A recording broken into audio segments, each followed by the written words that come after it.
Yo, what's going on, guys? My name's Eclihpse, and today we will be going over my top 5 favorite touchdown cards, but there is a little bit of a twist. Once I go over my top 5 favorite cards, we're gonna compare my list to the actual 5 best cards in touchdown. Now, I am so hyped to make this video. I got the Eclihpse hat, got some G Fuel, life is good. Now, real quickly, before we do get into today's video, my buddy is about to hit 40,000 subscribers, and he's actually doing a pretty big giveaway. He's giving away some cool gaming / racing chairs and other YouTube equipment. So if you would like to enter this giveaway, the link is at the top of my description below. But with that all taken care of, let's begin. The number 1 card on my list is the Hog Rider. I just have to mention this card because it is so damn broken, it's not even funny. Now, I've said this in previous videos, but when I was in Finland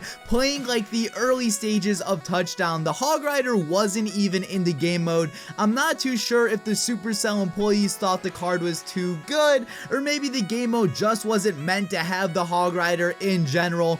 But if you have the option to pick this card, you better do it, because literally as soon as you put him down, he just begins sprinting across the entire arena, and most of the time he ends up getting a touchdown like relatively easily. So yeah, if you see the Hog Rider, you better pick him because he's arguably one of the most broken cards for this game mode. Now, moving on to the next card, this is the Golem. Out of all of the tanks in Clash Royale, I just feel like the Golem is far superior than the rest. Now, he does move very slow, so it definitely takes a long time for him to get from one end of the field all the way until the other. But since he's so tanky and since he has so many hit points, he just kind of casually cruises along the way. And unless the enemy has a whole bunch of troops to counter it, most of the time the Golem is just gonna get all the way across the arena relatively easily, and it's for that reason right there that he's so dear to my heart. And since the Golem is such a pain to deal with, my third favorite card is gonna have to be the Inferno Tower. The Inferno just comes in so clutch. Like in touchdown, tanks are just so overpowered. You have the Giant, you have the Golem, you have the Lava Hound. I don't want to say the Balloon's a tank, but the Balloon's definitely a rather tanky-ish card. And then of course you have cards like the Battle Ram and the Hog Rider. Pretty much all of these cards can easily be countered by the Inferno Tower,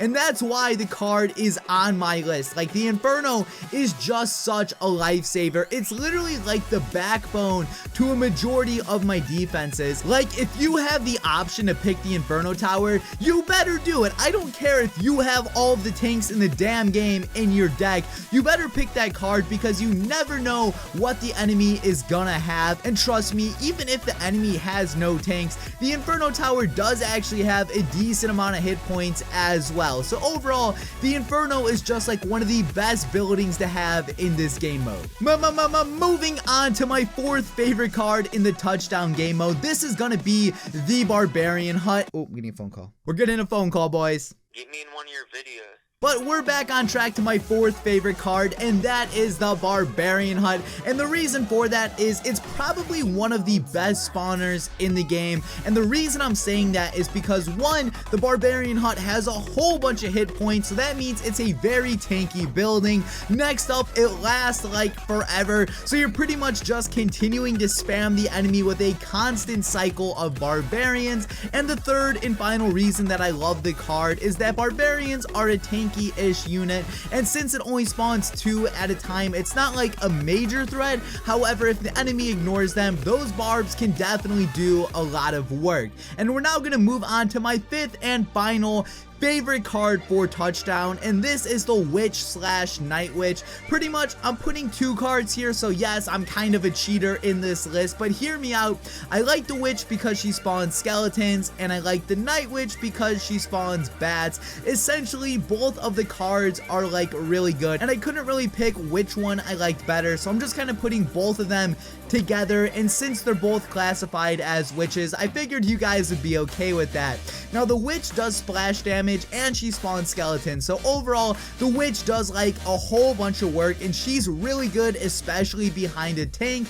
And then the night witch is really good because her damage per second is like really high, and if you have like a golem or a giant approaching your end zone, the night witch in combination with her bats is just a deadly combo. So just in case you forgot the 5 cards I mentioned, here are all 5 of them: the Hog Rider, Golem, Inferno Tower, Barbarian Hut, and then the witch slash night witch. So now that you've seen my list, let's move on to the actual list of the top 5 best cards for touchdown. Now these statistics are provided by starfire.com. I'll have a link to their website as well, but trust me, they took into factor every single Clash Royale match that has happened since this update has come out, and these are the cards that have had the most success in every touchdown battle. So the first troop on this list is the Hog Rider, and the Hog Rider has a win rate percentage of 60.3%. So that means if you have the Hog Rider in your deck, you have a 60.3% chance on actually winning that battle. As I said earlier, the Hog Rider was my #1 pick just because he's so broken, and I'm happy that we actually have some evidence here to back that up. Now the second card on Starfire's list is actually the Tombstone, and this card has a win rate percentage of 55.59%. so again, this is pretty much saying for every battle that is played with the Tombstone, about 50% of those matches are won. And I'm kind of shocked that the Tombstone made it to their list just because I don't feel like it's the best spawner. If anything, I feel like this card is the worst spawner. I feel like the Barbarian Hut, Furnace, and the Goblin Hut are all better than this card, but statistics don't lie. Tombstone must be good. The third card on their list is the Bandit, and the Bandit has a win rate percentage of 54.02%. So again, if you have the Bandit, the odds are you're probably gonna have good luck at winning that match. And the reason the Bandit is good, just because she's constantly dashing, and in a game mode like Touchdown, all of the troops are very spread out. However,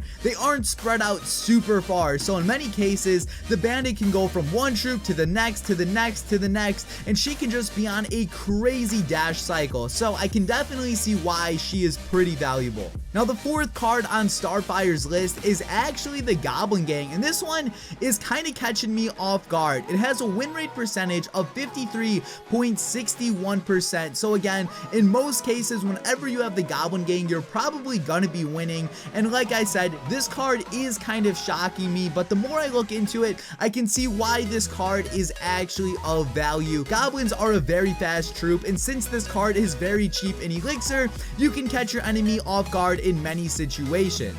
And the final card on their list is the Dark Prince, and the Dark Prince has a win rate percentage of 53.52%. so again, if you have the Dark Prince, the odds are you're gonna win. Now I don't personally think the Dark Prince is that good of a card. I mean, the card's fast, it's always sprinting, and it does do splash damage, so it definitely is useful. Now for some reason, which I'm not sure why, I don't feel like the Dark Prince should be on this list, but again, I'm not gonna argue with the statistics. So on the left side right here, you can see my complete list, and you can compare this to the list on the right side. Now if you're still watching the video, please feel free to pause the video and leave me a comment letting me know your top 5 favorite cards for Touchdown. Now if you would like to see the full list of all of the best cards, like I said, I will have that in my description below, but I don't have anything else to say for today's video. Guys, this has been Eclihpse. Thank you all for watching, and peace out.